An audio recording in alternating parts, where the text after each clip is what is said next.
ሱዙኪ ቪታራ ቆንጆ ናቸው።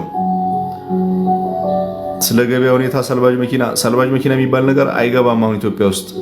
ኤቭሪ ሱዙኪ መጥፎ አይደለም። እስከ 5 ሚሊዮን ብር ምን አይነት መኪና ልገዛ መንቀሳቀስ መንከራ አልሐኪም አንተ ባለህ በጀት የምትፈልገውን መኪና መጀመሪያ ሊስት አድርግ። ከዛ እነሱን ይዘህ ጠይቀኝ። እኔ በ5 ሚሊዮን ይሄን ግዛ ልልህ አልችልም። አስማተኛ አይደለሁም። አንተ ቫን ፈልግ፣ ፒካፕ ፈልግ፣ የቤት መኪና ፈልግ፣ የፋሚሊ መኪና ፈልግ አላቅም። ለዛ አንተ ከምትፈልገው አንጻር መኪናዎችን ምረጥና ከነሱ የተሻለው ይሄ ነው እልሃለሁ። ቱሶን 2020 ጄቶር ቱሶን ይሻላል። 2010 ሼቭሮሌት አቬዮ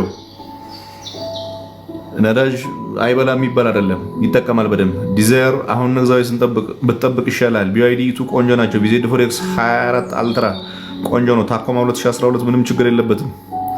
ቪትስ ጥሩ ናቸው። 2002 ቪትስ እንዴት ነው አሁን ለመግዛት ጠብቀህ ብትገዛ ይሻላል። እነዚህ መኪናዎች 2 ሚሊዮን እየተጠራባቸው ነው። ፕራይስ ይገባቸዋል የሚል እምነት የለኝም። ፔጆት 2006 ስፔሲፊክ ፕሮብሌም 206 መለወጫ ትቸገራለህ። መኪናዎቹ ብዛት የላቸውም። ቶዮታ ካሪና ጥሩ ናቸው። አይሱዙ 2017 መረጃ የለኝም። አንድ ቱሶን ኤንላይን 22 ዱባይ 2 ጄቶር ኤክስ7 ሃይብሪድ 2025 በተለይ ኤክስ7 ፕላስ ሲዲኤም ኤክስ7 ፕላስ ሲዲኤም ይሻላል በደንብ።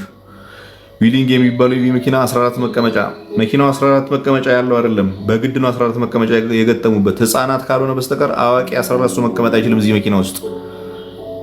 እቃ መጫኛ ነው ሲሰራ፣ ለሰው አይደለም። ለሰው ሲሰራ በ7 ወንበር ነው የሚሰራው፣ ያውም ፍሎሩ ዝቅ ተደርጎ በትክክል በቫን ዲዛይን ማለት ነው። የሚያስቸግር ነገር ግን የለውም። አጣጥፈህ ታስገባቸዋለህ፣ እያገለገለ ነው። አቫንቴ ፕሮብሌም ምንም ስለ ፕሮብሌም አትጠይቁኝ። የምትገዛው መኪና ጤነኛ ሆነ ፕሮብሌም የለውም። ሁሉም መኪና ግን እያረጀ ሲሄድ ችግር እያመጣ ይሄዳል። ኮመን የሚባል ፕሮብሌም የላቸውም።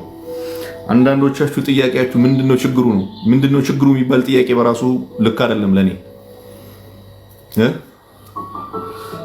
ምርጥ የሚባል በትንሽ ብር እሱን ነገር እኔም እየፈለኩ ነው። በትንሽ ብር ምርጥ የሚባል ነገር ባገኝ እኔ ራሴ እገዛለሁ እያልኩ ነው። የለም ግን እስካሁን ያሪስ ሲዳ 2015 ወር ሱዙኪ 2022 ጠንካራ መኪና ከፈለክ ያሪስ ሲዳኑ ፐርፌክት ነው። ሱዙኪ ኤስፕሬሶ 2022 ጥሩ ነው። ሚትሱቢሺ ኤክሊፕ 2021 መኪናዎቹ ችግር የለባቸውም። 1500 ሲአር ሲሊንደር ነው ኢንጂናቸው። ቴክኒካል ችግር የለበትም። ግን ብዙ የለም ይሄ መኪና እዚህ ከተማ ውስጥ መለወጫ ልትቸገር ትችላለህ። ፕላት ቆንጆ ነው። ያሪስ 2007 አስፈትሸ መግዛት ትችላለህ። አይካር V23 ቬስ ምናምን አይመሳሰልም። ቻንጋን ዲፓል SL 03 እነዚህ መኪና በደንብ አላቃቸውም። ዲፓሎቹ የቻንጋን የኤሌክትሪክ ዲቪዥን ናቸው። በትክክል ለኢንተርናሽናል ማርኬት የቀረቡ ከሆነ መሞከር ትችላለህ። ቋንቋ የማይቀይሩ መኪናዎቹን ግን አትሞክሩ፣ ይቅርባችሁ። አብዛኛዎቹ ያስቸግራሉ። BMW E36 ገዝተህ መቸገር ትችላለህ። BYD 2026 መቼ ይገባል? 27 መዳረሻ ላይ ዮሐና ፓውል ልግዛ ወይስ ትንሽ ልቆይ? ብትቆይ ይሻላል። ፔጆ 5008 በ4 ሲሊንደሩ ቆንጆ ነው። ያሪስ 2012 ጥሩ ናቸው። አቫንቴ ቬስ ኮሮላ መዘነጥ ከፈለክ አቫንቴ ፐርፌክት ነው። አሁን መኪና የነዳጁ ለመግዛት አስቤ ምን ትላለህ? ምንም አቅም የሚፈቅደው የነዳጁን ከሆነ የላይፍ ስታይል የሚመቸው ለነዳጁ ከሆነ ገዝተህ እንደ ህዝብ መቸገር ነው። ሌላ ምንም ምክር አያስፈልገውም። የነዳጅ መኪና ከፕራይስ አንጻር አፎርደብል ነው። ስፔሻሊ አነሳ ያሉት ቮልቮ S40 ቮልቮ ሲዳኖቹ ናቸው። ያው ለመጠቀም ብዙ አያስቸግርም። መለወጫ ምናምን መልሶ መሸጥ አይታሰብም። እነዚህ መኪና ያሪስ 2007 መጥፎ አይደለም። አስፈትሸ መግዛት ትችላለህ። ቻይና ኮሮላ ክሮስ ምንም ችግር የለበትም። ፌራሪ 849 ምናምን በህግ አምላክ ስለ ቪትስ እያወራን ፌራሪ አይቀየምም ካምፓኒው። ሱዙኪ አለ 1.0 የትኛው ነው? ካሪና ጥሩ ነው። ያሪስ 2012 ምንም ችግር የለበትም። ሱዙኪ ስዊፍት 2022 ልግዛው ግዛው። ኤን3 ፊያት ኤን3 ማለት ኤኔትሬ ምናምን የጭነት ትልልቅ መኪና ነው። የለውበትም። ጂፒኤስ ለሴጉል አያስፈልግም፣ አታደርግበት። ቢአይዲ ሴጉል 3.8 ምን ትላለህ? ውድ ነው። አቫንቴ 2015 በሊትር ስንት ይሄዳል? 8። መርሴዲስ E200 2014 ገዝተህ መቸገር ትችላለህ። መርሴዲሶቹ መለወጫ እንደ ልብ የላቸውም። ፊውሉም ኮንሱም ያደርጋሉ። ቀላል የሚባልም ኮንሰምፕሽናቸው። መኪናው ግን ኢሹ የለበትም። በደንብ ያገለግላል። 2016 ቱሶን ዋጋ እስከ ስንት መረጃ የለኝም። ዋጋ ጠይቁ። ቢዜድ ስሬክስ ቬስ ሶንግ ፕላስ የተመቸን መግዛት ትችላለህ። መኪናዎቹ ግን ትንሽ የሚባለው ልዩነታቸው ኤሌክትሪክ ሞተር ካፓሲቲያቸው፣ ባትሪ ካፓሲቲያቸው፣ ድራይቪንግ ሬንጃቸው ብዙ ነገሩ ተቀራራቢ ነው። 23 ኮሮላ ስንት ነው? ዋጋ መረጃ የለኝም። ሲላዮን 05 ዲኤምአይ ቆንጆ መኪና ነው። ሱዙኪ ኤስፕሬሶ ለራይድ ይሆናል። 2.5 ሚሊዮን ምን ልግዛ ለቤት አላቅም። ፈልግና ይሄን አግኝቻለሁ። ኮሮላ ክሮስ ቆንጆ ነው። ጂፒኤስ ለሴጉል አይሆንም። ስታሬክስ 2017 መጥፎ አይደሉም መኪናዎቹ፣ መለዋወጫ ያስቸግረዋል። ኒሳን ኪክ 2018 ይሄን መልሶ መሸጥ ካላስቸገረ በስተቀር መኪናው ምንም ችግር የለበትም። ቢዋይዲ ሴጉል ቪትስ ሻንስ ያለው የለውበትም፣ አያገባኝም። ቤስት ሃይብሪድ ለቤት በስንት ብር ነው?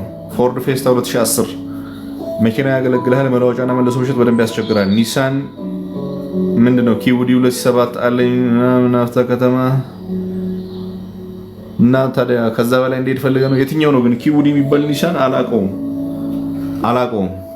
ዮሐናፕ ቆንጆ ነው። ቪትስ 1999 ምንም ችግር የለበትም። አቫንቴ ቬስ ኮሮላ ፊውል ኤፊሽንሲ ኮሮላ ይሻላል።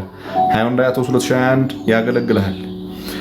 ዮሐናፕ ቤዚክ ኦር ዮሐናፕ ስማርት የቱ ይሻላል? ስማርቱ ይሻላል። ገንዘብ ከሌለ የለህም በቃ እንደ ጥያቄ አትጠይቅ። የሞኝ ጥያቄ ነው በነገራችን ላይ። ከሌለ ቤዚኩን ግዛ፣ ካለ ስማርት ፉል ኦፕሽኑን ግዛ። ምንም የቱ ይሻላል የሚያስብል ነገር የለውም።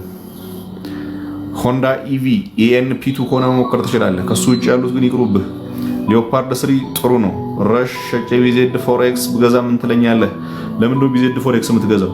አዲስ ዘንድሮ የተመረተ መኪና ለመግዛት ሞክር። መሸጥህን አልቃወምም፣ ወደ ኤሌክትሪክ መቀየርህን አልቃወምም። ግን እንቀይረሃለን አምጣ የሚሉ ሰዎች ያንተ የተሻለ ስለሆነ ነው እንጂ የሚቀይሩ የነሱ የተሻለ ሆኖ አይደለም። ለዛ መሸወድ የለብህም። ያላችሁ ነዳጅ መኪና አምጡና ብር ጨምራችሁ ኤሌክትሪክ ውሰዱ የሚሏችሁ ስፔሻሊ ዩዝድ የለጠፈ መኪና ምናምን ሲሆን ችግር ውስጥ ነው የምትገቡት። ብዙውን ጊዜ ባትሪያቸው የደከመ ችግር ያለባቸው ተደጋጋሚ ገራጅ ያመላለሱ መኪናዎች ናቸው ዋጋቸው ተቀንሶ የሚሸጠው። ለዛ በደንብ ጥንቃቄ ማድረግ አለብህ። ኤሌክትሪክ መኪና መግዛት አለብኝ ካልክ ትንሿም ትሁን አዲሱን ግዛ ራስህ። አቶስ ታይሚንግ ቤልት መቀየሪያ ኪሎ ሜትር ካምፓኒውን ቼክ አድርግ። የአብዛኛው መኪና ግን 100,000 ኪሎ ሜትር ነው።